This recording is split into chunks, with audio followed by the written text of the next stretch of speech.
Somewhere in Northern California in the late 1960s, there was a man who decided he wanted to kill people, not because he had to, not because of desperation or rage, because he liked it, and he wanted everyone to know.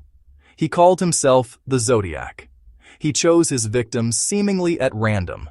Young couples parked in remote areas, a taxi driver, a woman walking alone.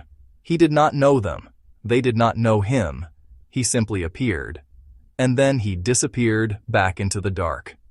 But what made the Zodiac different from every other killer before him was not how he killed. It was what he did after.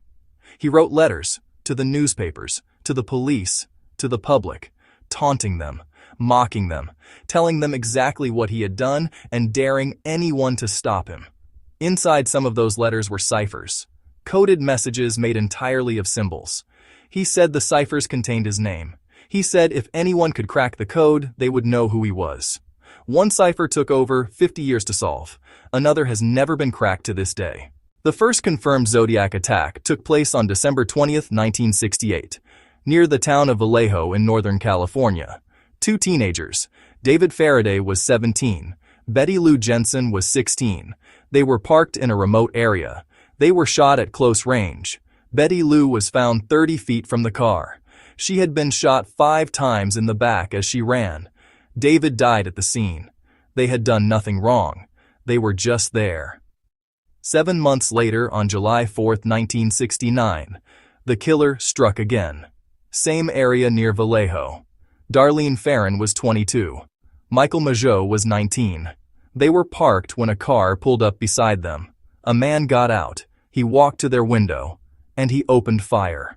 Darlene died. Michael survived. He later described the attacker, a stocky white male, medium height, round face, wearing glasses, calm, almost polite.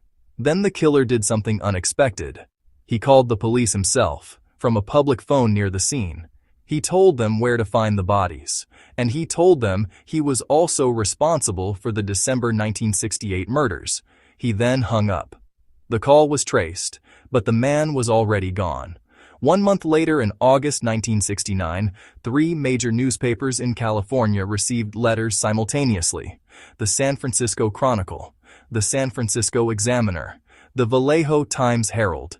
Each letter contained 1/3 of a coded cipher and a chilling demand: print this cipher, or I will go on a killing rampage this weekend. The newspapers printed the ciphers.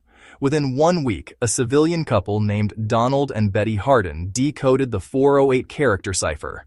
The message inside read, "I like killing people because it is so much fun."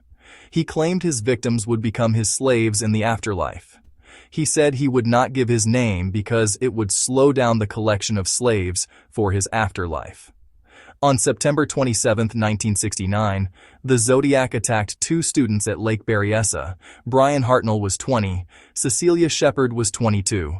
They were sitting by the lake when a man approached wearing a black hooded costume with a crosshair symbol stitched onto the chest.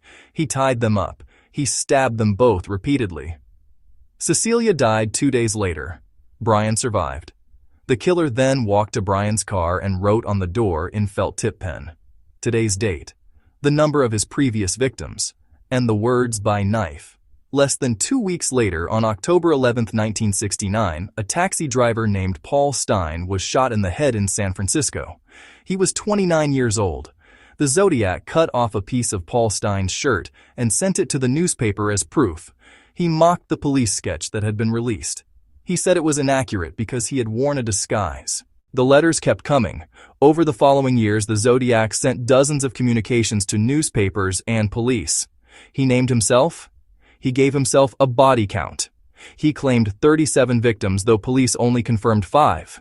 He threatened to shoot children on a school bus. He sent pieces of victims' clothing as proof. He signed every letter with his crosshair symbol. In one letter, he described in detail how he planned to attack a school bus full of children by shooting out the tires and then picking off the children as they ran. The letter was taken seriously. Police escorted school buses for weeks. The attack never came. In 1969, the Zodiac wrote a letter to a San Francisco attorney demanding that the attorney appear on a morning television show and speak on his behalf. If the attorney did not appear, the Zodiac said he would kill 12 people over the weekend. The attorney appeared on the show. The killings did not happen that weekend. The 340-character cipher, sent to the San Francisco Chronicle in November 1969. For over 51 years, it defeated every codebreaker, every expert, every intelligence agency that attempted to crack it.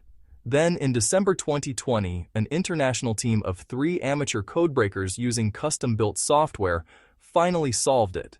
The message inside contained no name, no location, only arrogance. I hope you are having lots of fun in trying to catch me. I am not afraid of the gas chamber. A third cipher called the Z13 has never been solved. To this day, nobody knows what it says. The Zodiac claimed it contained his name. If that is true, then his identity is sitting in plain sight and nobody has been able to read it for over 50 years. Over 2,500 suspects were investigated. Investigators worked the case for decades. Several names came up repeatedly, but nobody was ever charged. Nobody was ever convicted.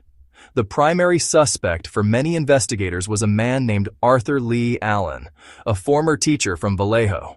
He matched the physical description from survivors. He owned the type of gun used in the attacks. He wore a Zodiac brand watch with a crosshair symbol on the face. When police searched his trailer, they found knives and disturbing materials. But DNA testing in 2002 did not match the DNA found on the letters. Arthur Lee Allen died in 1992. He was never charged. Other suspects have been proposed over the years: a truck driver, a military veteran, a business owner. In 2021, a group called the Case Breakers publicly claimed they had identified the Zodiac as a man named Gary Francis Post, who died in 2018. The FBI and the San Francisco Police Department both reviewed the claim. Neither agency confirmed it. The Zodiac killer was never caught. The case remains officially open with the San Francisco Police Department and the Vallejo Police Department. As of 2025, DNA technology is still being used to analyze evidence from the original letters and envelopes. No match has been found. He killed at least 5 people. He terrorized an entire state for years. He wrote letters to the people hunting him and laughed at them. And then he simply stopped. Nobody knows why. Nobody knows if he died. Nobody knows if he moved. Nobody knows if he is still alive somewhere right now.